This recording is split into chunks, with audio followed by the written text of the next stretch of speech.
We have risen from the ashes to school the masses. Hello, everyone. Welcome to another edition of the Scholars of Wrestling Show.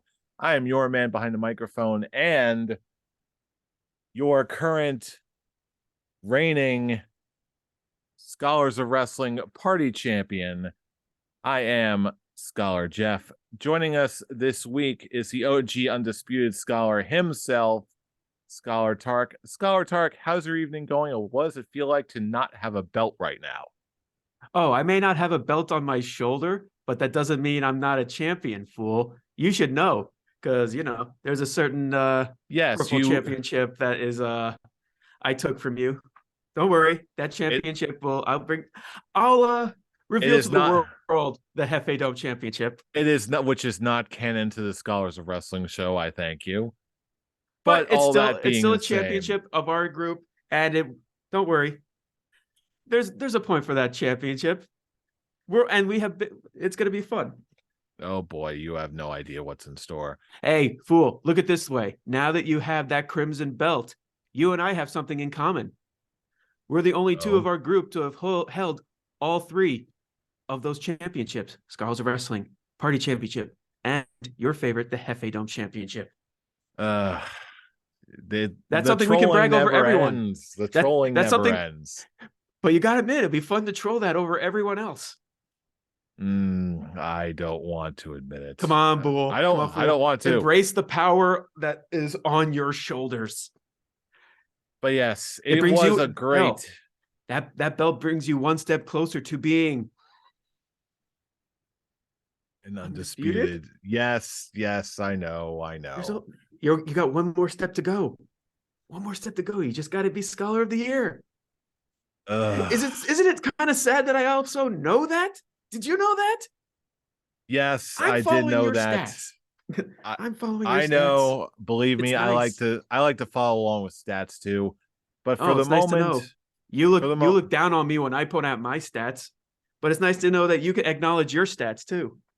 hey, the only stat I am just reveling in right now is the fact that I have finally won the one belt that has eluded me for all this time, the Scholars of Wrestling Party Looks Championship. good on you.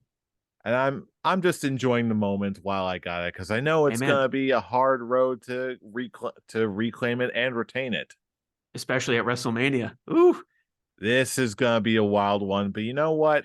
We it's here nice at the to see Scholars that of belt on Wrestling the Show would not have it any other way. Go It on. really is. It really is nice to actually see that belt on the show. It's been a while since that thing has been on the show. It Hey, looks good on you. hey, Cherish it. this we all know the nature of this party belt. Whenever there's a watch party for any show, this belt is on the line with everyone in attendance. So it can really be a crapshoot who ends up walking away with this bad boy. But you know what? Last Elimination Chamber, it just so happened to be my weekend. And it turns out to be a lot of other people's weekends too, as we'll get to right to in just a minute. Agree. Continue. Okay, you seem like you've got a lot to say tonight, so I didn't want to Oh go too far off the deep end here. At least no, not man. yet. Hey, man. Just go on. The water's fine. Dive right in. Yes, I on was just that like, note, all right. It's like you got me excited for it. So where are we going on this episode of Scholars of Wrestling, fool? we're going to be covering all that is Elimination Chamber 2023 and the immediate fallout because this one was probably the most loaded Elimination Chamber in recent history. Very So much let's so, with all the dive different right in. records it broke. Oh, heck yeah. So let's Oh, dive very, right very in. good. We've got this is our review and subsequent coverage of and the fallout from Elimination Chamber 2023, kicking us first off with the first match on the card, which, as most of us in attendance expected, was the women's Elimination Chamber and also probably the easiest pick of the night.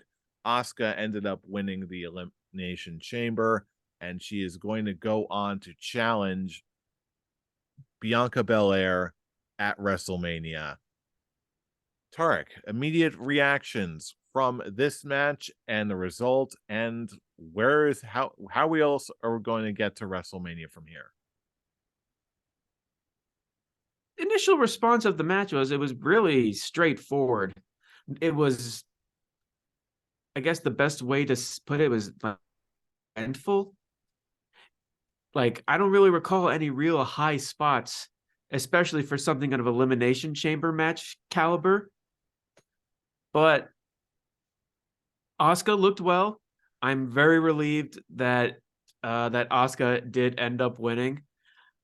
I don't think they did anything in the on Raw after, like, the next on Monday afterwards to really build that. At least not off the top of my head.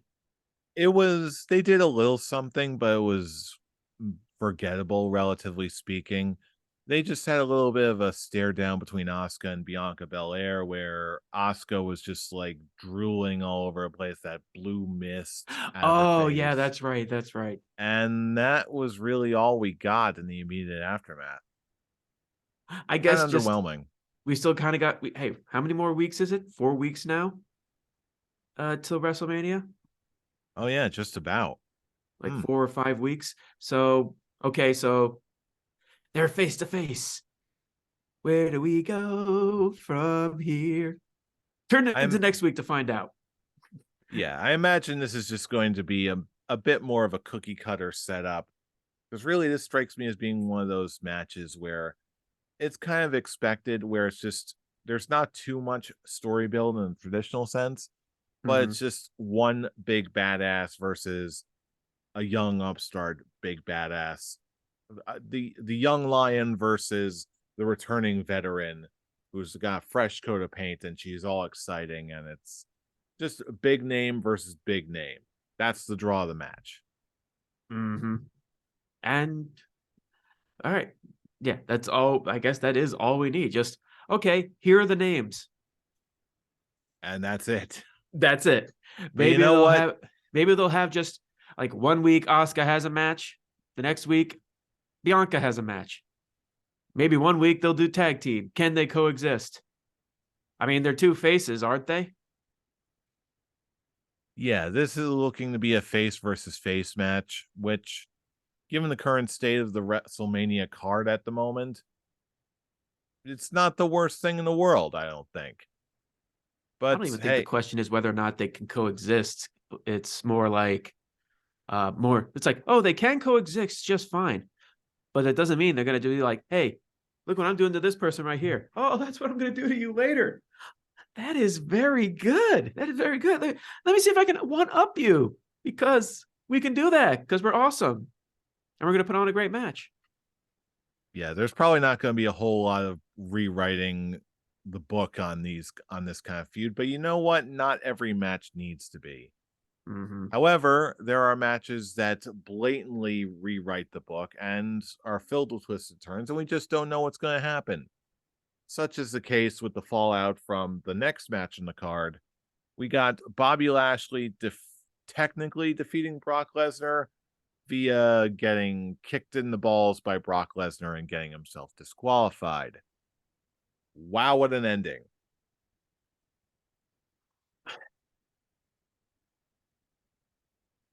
I'm feeling completely like things are being set up. I can't really go into more detail until we talk about it later. But I will. He didn't have. I guess the only way we could really discuss this is adding Bray to this.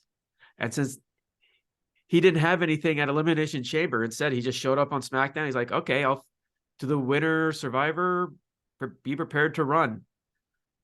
The And fact I'll that it tell is, you, I'm sorry, continue. it's just sorry, it's all good. It's just the fact that they made Bobby win on such a on like a technicality like that. I thought they were just gonna, and how Brock Lesnar ended up destroying him. I thought they were setting up Brock versus Bray for WrestleMania, a match that actually was supposed to happen at one point, or at least penciled down to happen at one point. Um, And not to mention, it's the one I was really hoping we're going to get out of this whole thing. yeah, instead we got goddamn almost. Omos versus Brock, and which naturally leads up to Bobby Lashley versus Bray Wyatt for some reason.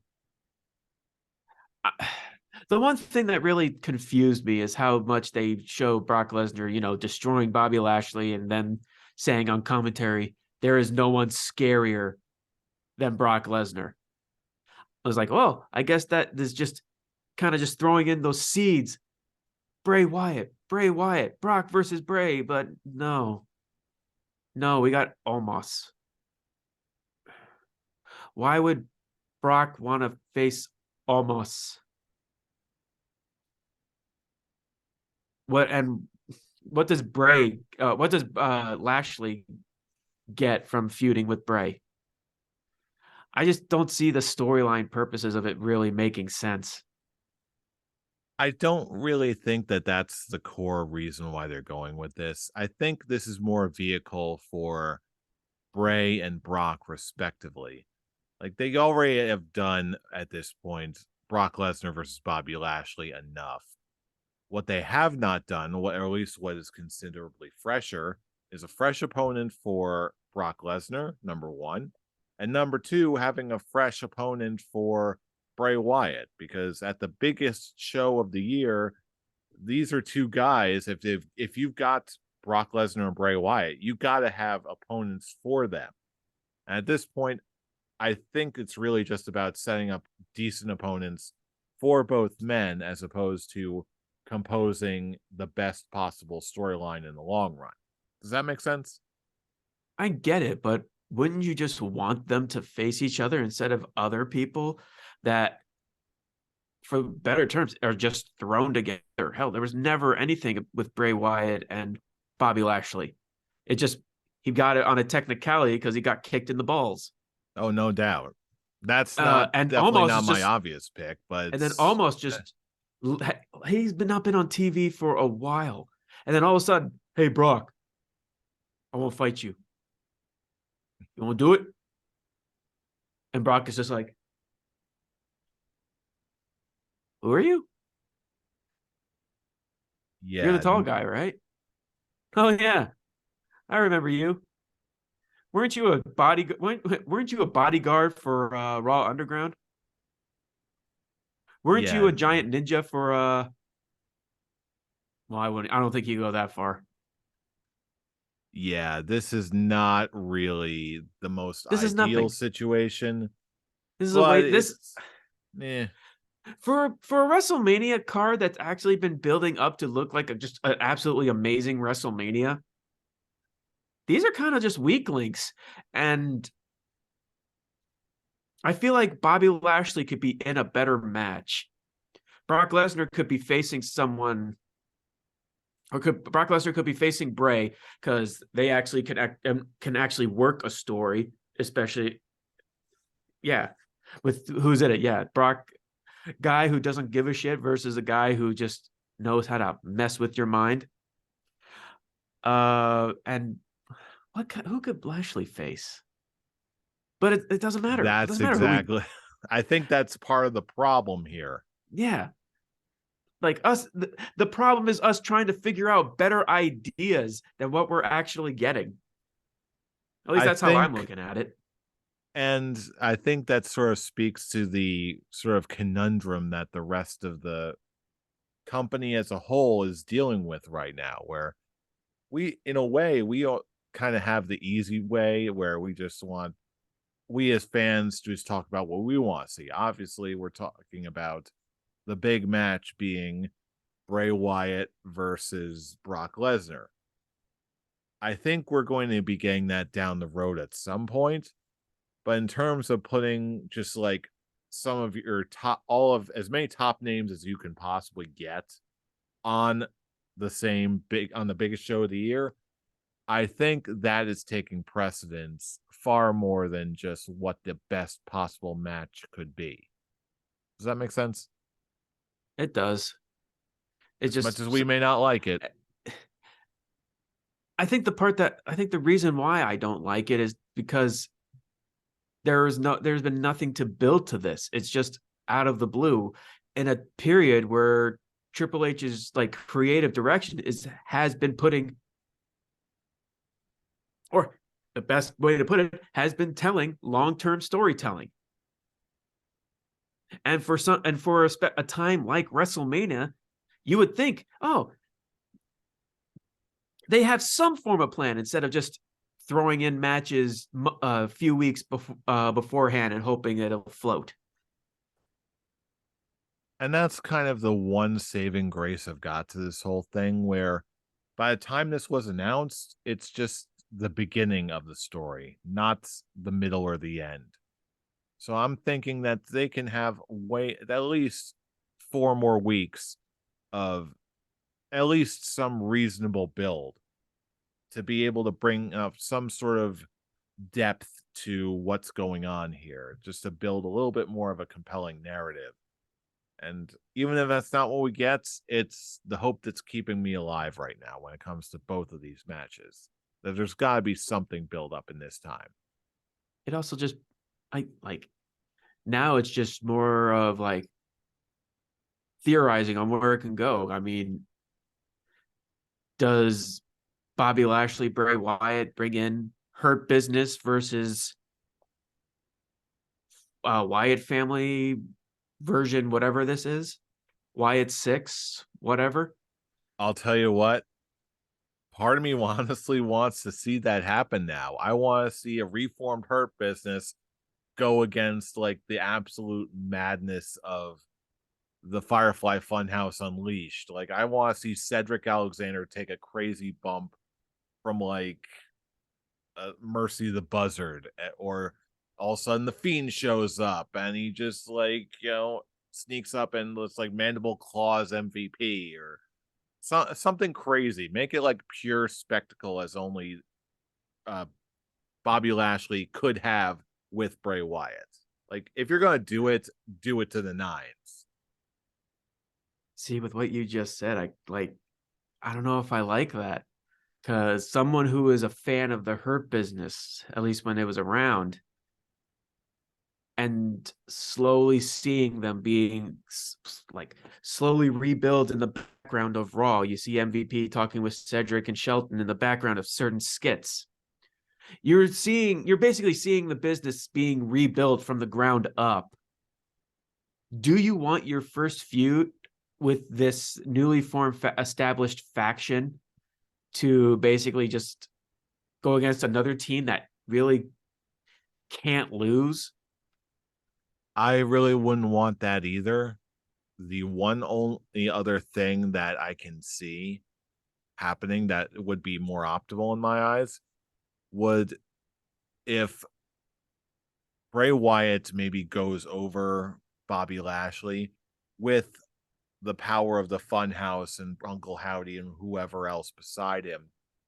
And then it's only after his defeat that in the wake of this defeat that the Hurt Business reforms, where he's done some hurting, but now through the hurt he gets the healing, and the Hurt Business is healed and reforms.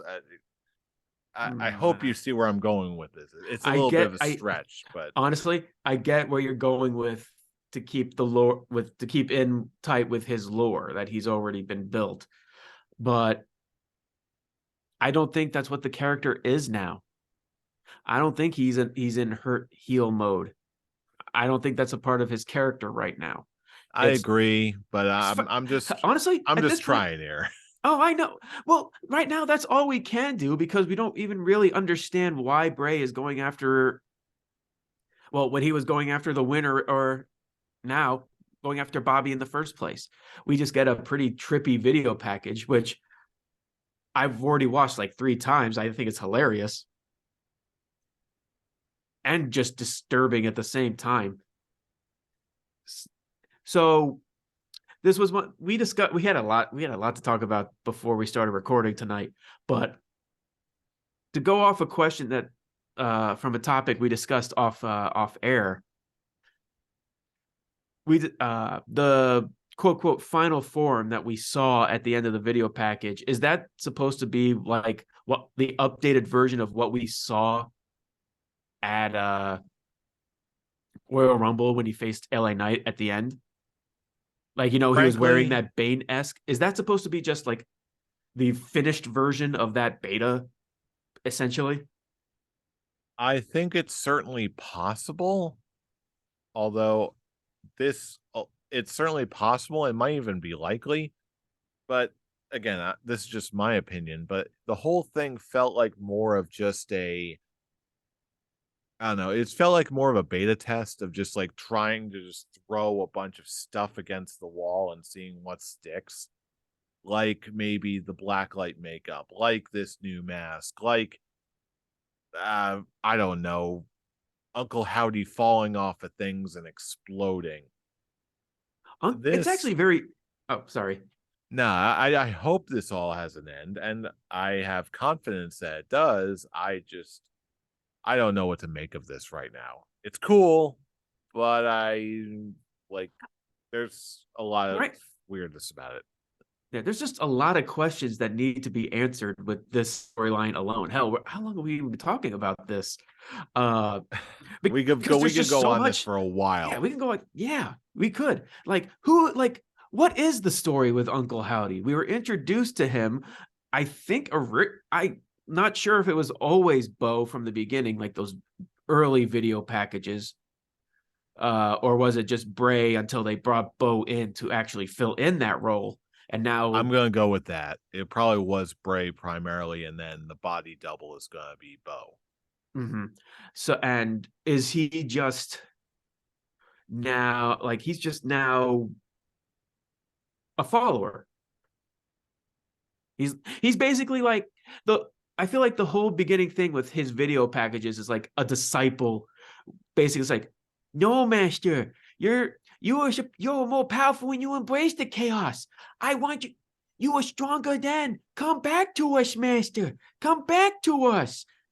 That explains why he did a Sister Abigail on him during the LA Knight feud to help get him angry. And now that he's angry, it's like, welcome back, master. I'm now going to jump off this and completely miss LA Knight. Explosion. I just take it as more of like a corrupting influence, like the devil on Bray's shoulder, so to speak. When in reality, it's just like an extension of his conscience or Is he moral is he really the center. Palpatine?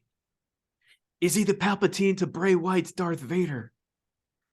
Do we When only if he Bray only if Emperor Palpatine and Darth Vader were in the same body and mind of Bray Wyatt. Like mm-hmm. And to be I perfect, don't know. and I personally feel that there are at least two more minions because it's those one with those big grin masks. There's one with blue eyes and there's one with red eyes. I feel like those are like two little like Flotsam and Jetsam type of minions. You know what I mean? Yeah, Yeah, that's right. I put a Little little Mermaid mermaid reference. I reference. gotcha. At this point, at this point, Oh, I really just think that you're just throwing a bunch of stuff against the wall, and along with probably some loose notes as far as what these characters could become, and most importantly, how they can all be turned into action figures to be sold on WWE Shop, coming to a store near you. TM wink. all right. I think we talked about Bray Wyatt long enough Yeah, because we still got the rest of Elimination there Chamber. still is, and I'm sure more will Serious, be revealed in time. like you said, we can have an entire episode discussing this. In the meantime, let's go further on down the card. This one's a little bit more straightforward because we got Edge and Beth Phoenix defeating the Judgment Day. And at this point, I think the rest of the pathway to WrestleMania is pretty much locked in at this point. I I hate, like, man, the best way to describe this is I'm frustrated as hell with this because I am in the complete agreement on feeling about the Judgment Day versus Edge feud as Luke Owen from Wrestle Talk. He hates this feud just as much as I do because it all leads to the same thing. You have Judgment Day. When Edge is not around, they are one of the most popular, strongly protected acts of Monday Night Raw, to even a point where they're actually doing a arc with the Bloodline. And now and then once Edge shows up, they're just basically Putty Patrol to Edge's Power Rangers. Every match that they've had, including one with Rey Mysterio, Judgment Day lost. Yeah, they got Dominic, but they still have got the L. They have the only win that they had with over Edge is the I Quit match, and that's just because, as Luke Owen puts it, Edge defeated himself by saying, "Yeah, quit because I don't want my wife to get concertoed." And then he comes back at Royal Rumble, eliminates all the members, and then you get this mixed tag match, and you have Edge and Beth Phoenix defeat Rhea Ripley, who is at this point should not be taking any L's, even if she's not the one getting pinned. An L is an L. That's the argument I had with Drew McIntyre when he was facing Roman Reigns, on him and Madcap Moss beating the Usos. It's like, he's the one going for the title. He needs to win. It's the same thing with Rhea. She's the one going for the title. She needs the win. Every time they're facing in any form of match with Edge, Edge always makes them look like fools. It's ridiculous. I hate this feud. The only way to them to actually redeem any of this is if they're going with the Hell in the Cell match, have Finn Balor win. Like, Edge may have just gotten all the battles, but in the final match, that to do it all, have Judgment Day win the war and Edge put the guys over. I will disagree with you on just that one final point. I will agree that to me, this feud is just, if such as it is just plain uninteresting to me. It's, even though I like sort of both guys involved, I will say the one thing I disagree with you on is that Finn Balor should win, because in my view, I don't see, as far as the Judgment Day is concerned, Finn Balor is not the focus. I predict Finn Balor will lose to Edge at WrestleMania, and then the big star, the big default leader of the entire Judgment Day, is going to be Rhea Ripley. I think she's going to win the women's championship at WrestleMania and become the centerpiece of the Judgment Day, if she hasn't already, which in my view she absolutely has, no question. Dominic versus Rey, that can go either way. I don't really care. All eyes are on Rhea Ripley, and I think everybody at this point kind of knows that by now. But that's kind of a problem too. It really shouldn't be. I mean, Damian Priest shouldn't be like completely pushed aside. I mean, he had a great match at we'll throw him in with the Elimination Chamber match. Yeah, we'll segue into that. We're going in that direction anyway. Yeah, might as well. The match is pretty much segue, since Judgment Day it was involved in this. Austin Theory, again, another predictable win on his end. But a lot of coming out party for a lot of the individual talents, including Damian Priest. And I don't want just the fact, everything should be focusing on Rhea Ripley, when you actually have some, like, I would love to see Priest get himself involved with Finn Balor to help put down Ed. I'm on the side of, I feel like Judgment Day would benefit more with the win, establishing themselves as a bigger threat. Oh, I'm totally on board with that one.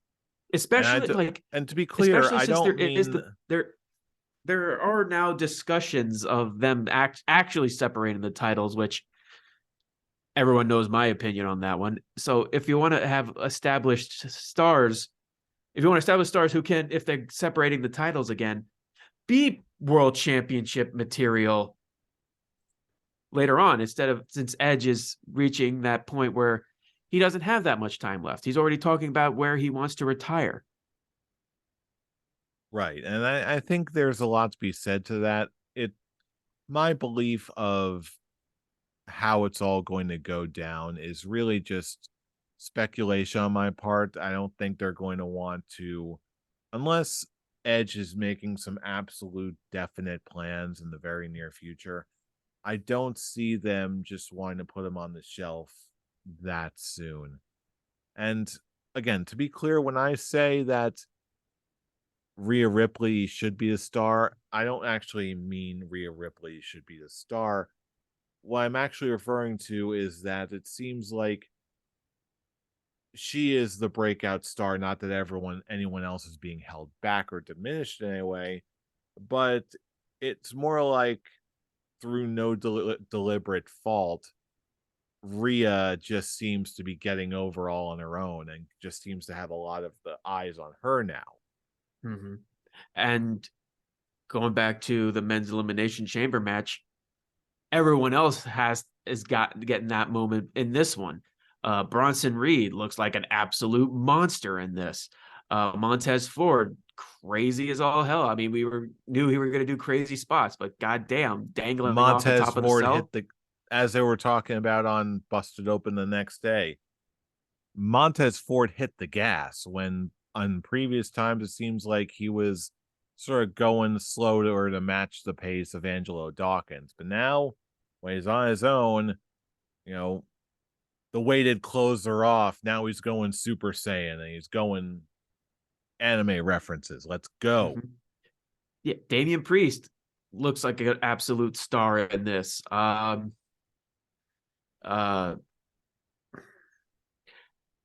Johnny Gargano reminded everyone why he's so awesome, why he's Johnny Wrestling, And and his the bluey fact gear. and his bluey gear. I seriously, that he is trying his damnedest to get to voice a character on that show.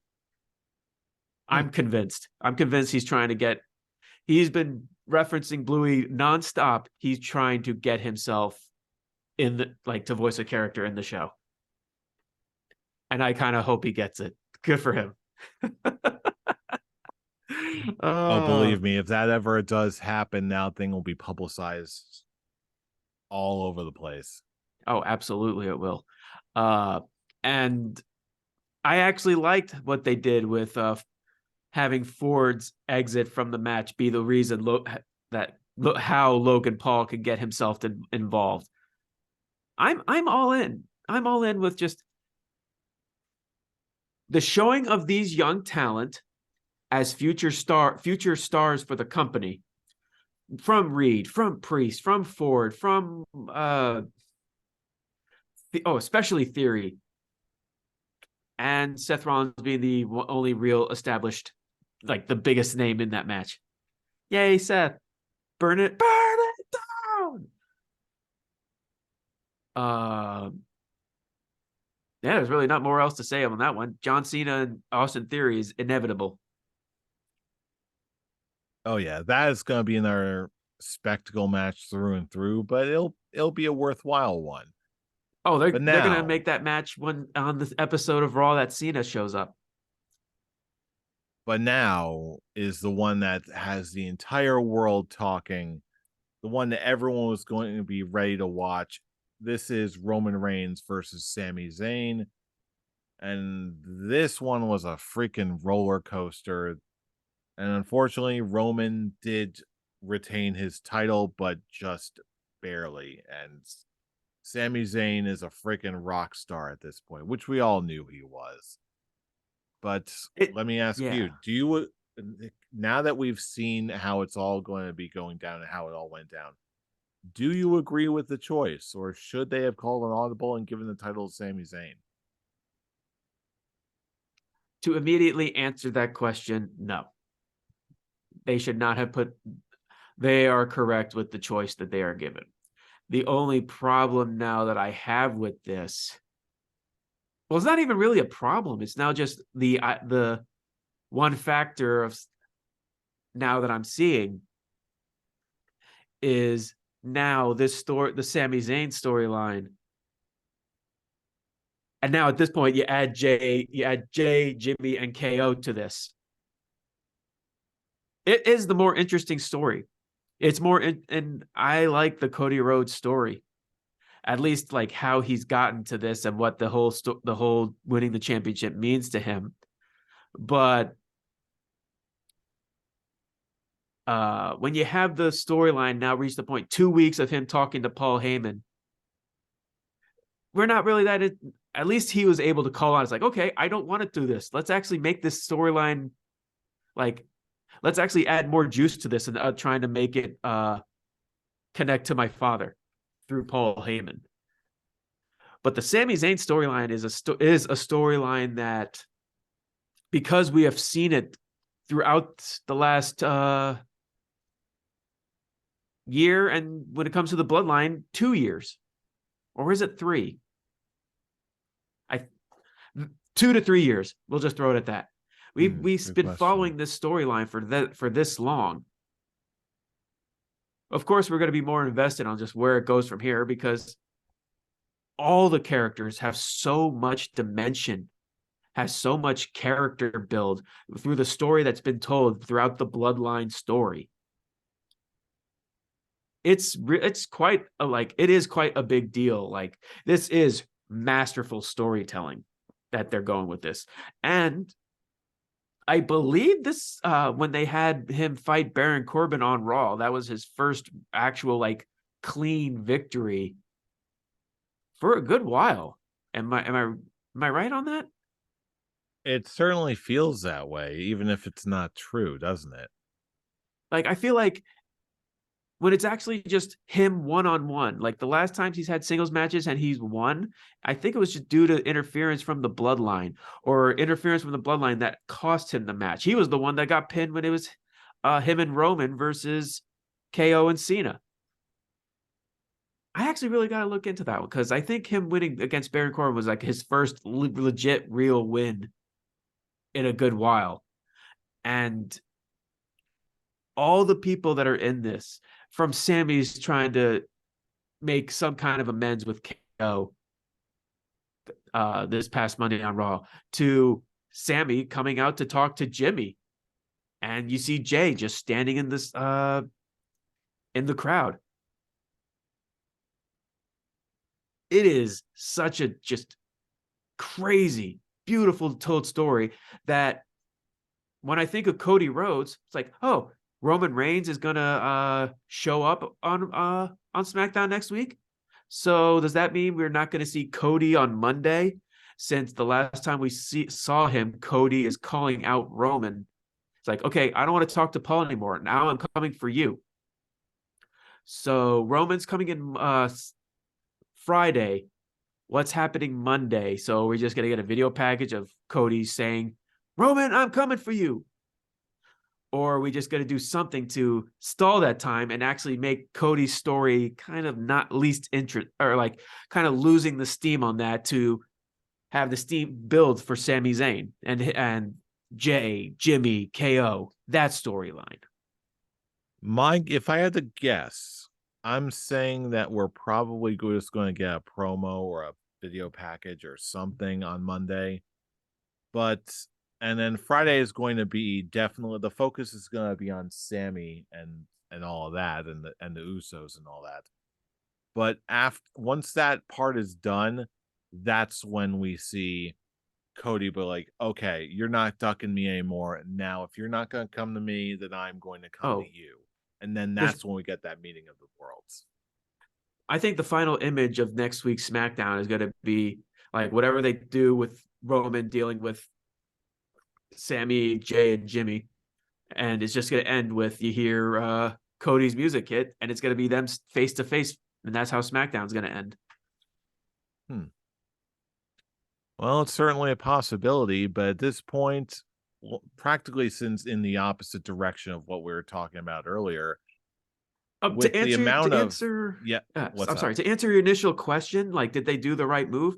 Yes, they did. They did do the right move of not giving the belts to Sammy, because I feel like the Cody versus Roman is just more of that real money draw for WrestleMania. And it's nothing against Sammy. I just feel like now he's done a lot with Jimmy and Jay, to the point where that storyline is now, like I was talking about, is it now more interesting than the world title match? Yeah, and I would agree on that point now that we see the way things are going. And really, for the first time, it seems like anything other than the title picture is not necessarily a downgrade, as we might have seen it during previous generations, during the Vince McMahon era. Hmm. because the performances of everyone involved is so strong, Sammy especially, that the storyline is eclipsing any other individual match where the bloodline is imploding from within. You've got allies and enemies all over the place, including Sammy, including Roman, including Cody, including Jimmy and Jay, including KO, including Solo Sikoa. Almost everyone's allegiances are now in doubt.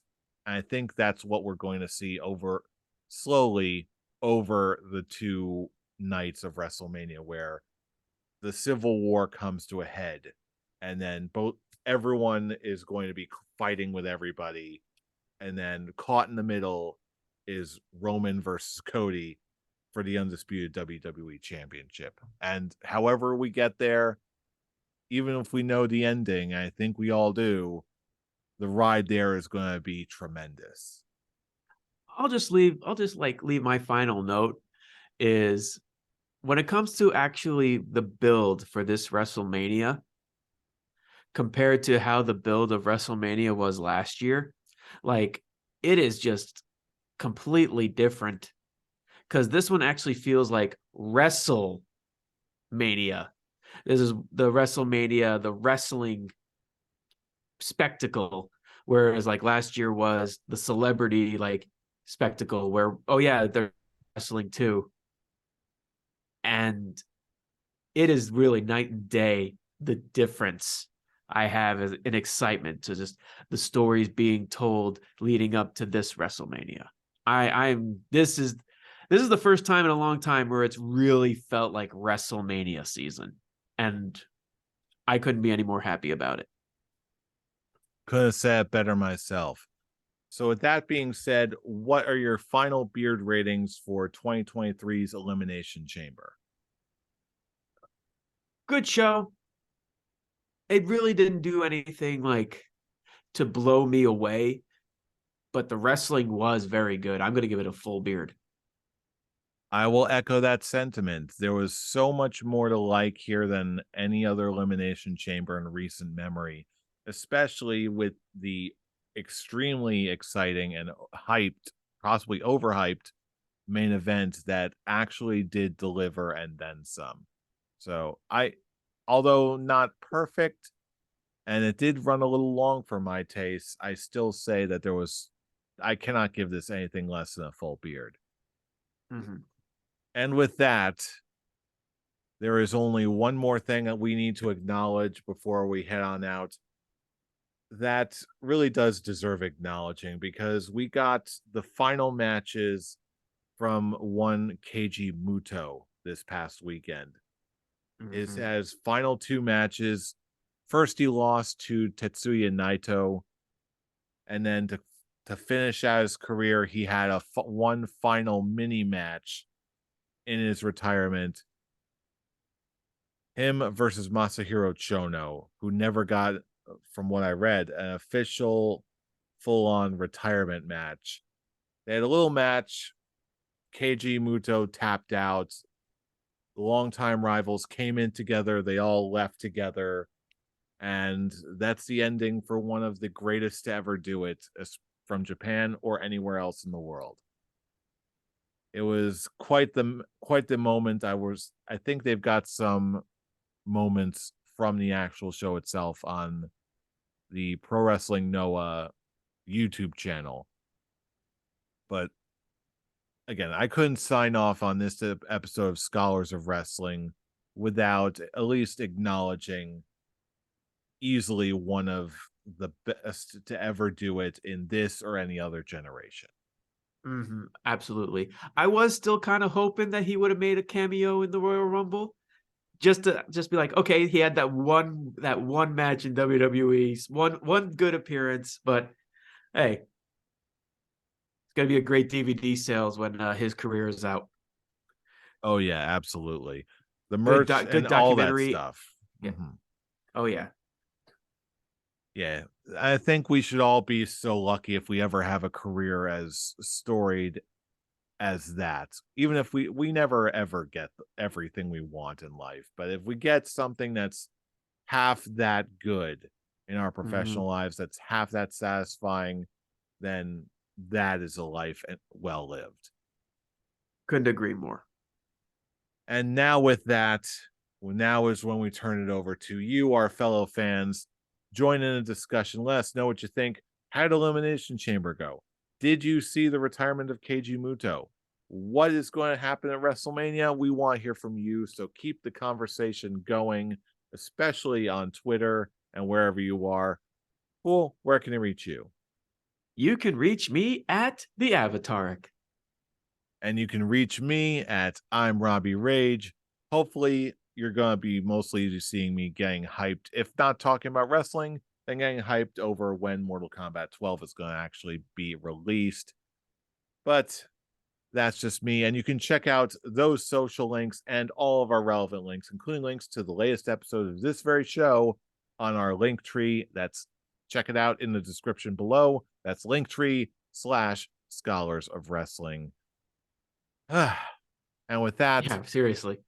now I can breathe. The flow is done. This show is done.